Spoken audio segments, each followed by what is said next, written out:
Good morning boss. Welcome. ఏం కేశవ, బాగున్నావా? బాగున్నాను బాస్. పదండి వెళదాం.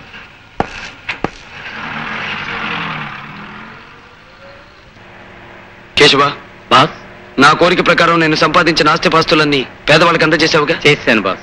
మీరు చెప్పినట్లే మీ ఇల్లు వాకిలి సమస్తం పేదవాళ్లకు మీ పేరును దానం చేశాను. ఇప్పుడు నాకు లక్ష్యాలతో పని లేదు కేశవ, ఉన్న లక్ష్యం ఒక్కటే. కానీ బాస్, ఇప్పుడు మీరు ఏదైనా హోటల్కి పెడదాం పద.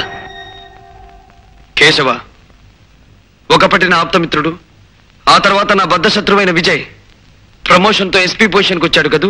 అవును బాస్. అతని ప్రాణానికి ప్రాణంగా చూసుకునే ఒక్క చెల్లెలుండాలి. ఆమె పెళ్ళై వెళ్ళిపోయిందా? లేదు బాస్, చదువు పూర్తయింది, ప్రస్తుతం ఖాళీగానే ఉంటుంది.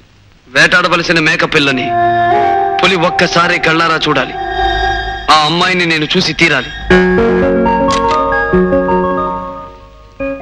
చూడు మేడం, రెడ్ రోసెస్ తో కట్టి ఉన్న పెద్ద ఫ్లవర్ బొకే ఒకటి కావాలి. రేట్ ఎంతైనా పర్వాలేదు, కానీ బ్రహ్మాండంగా ఉండాలి. ఓ సారీ మేడం, అలాంటి బుకే ఒకటి ఉంటే ఇప్పుడే ఎవరో వచ్చి తీసుకువెళ్లారు. మై గాడ్, మా అన్నయ్యకి ఇష్టమని రోజా ఫ్లవర్ బొకే తీసుకెళ్దాం అనుకుంటే లేకపోవడమా? Damn it. వేరే ఎక్కడైనా దొరుకుతుందంటావా?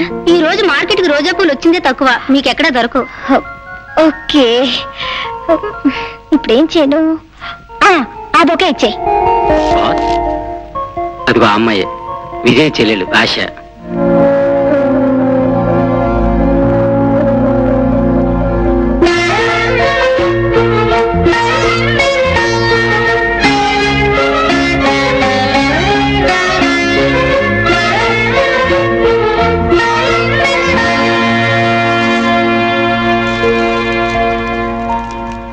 పోదామా? నీ పుట్టినరోజుకు నా శుభాకాంక్షలు. Thank you Vijay. Many happy returns of the day. Thank you sir.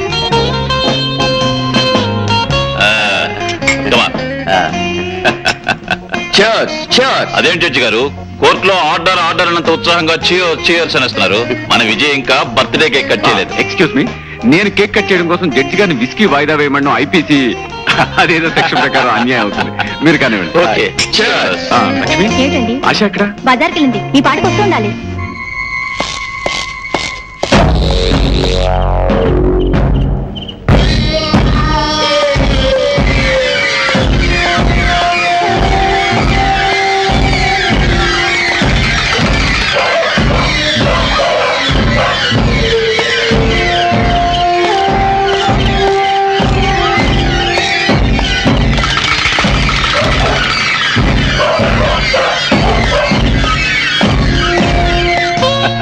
Mister Vijay, judge గారు మరో గ్లాస్ అందుకున్నారు.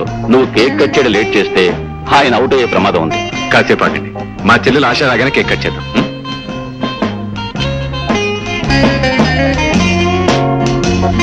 హలో ఆశ. Hi uncle. ఏమిటమ్మా, ఏమిటి ఆలస్యం? బొకే కోసం వెళ్ళాను అంకుల్. అలాగా, వచ్చేసింది. అన్నయ్య, happy birthday to you. Thank you very much. అన్నయ్య, ఒక మాట. ఏంటమ్మా అది, చెప్పు. ఫ్లవర్ షాప్ లోంచి బయటకు వచ్చినప్పటి నుంచి ఒక అతను నన్ను అనుసరించాడు. ఎవరా అతను? ఎవరా వదినా? నేను ఫ్లవర్ షాప్ లోంచి బయటికి రాగానే రోడ్లో నుంచున్న అతను నన్ను విచిత్రంగా చూశాడు. ఆ క్షణం నుంచి నన్ను వదలకుండా నా వెనకాలే రావడం మొదలు పెట్టాడు. నా కాళ్ళు చేతులు వణికిపోయాయి అనుకో.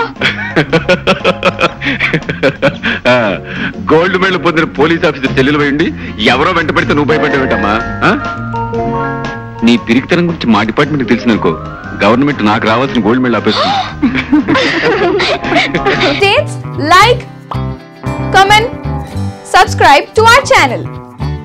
Hey darlings, గంటని click చేయడం మర్చిపోకండి.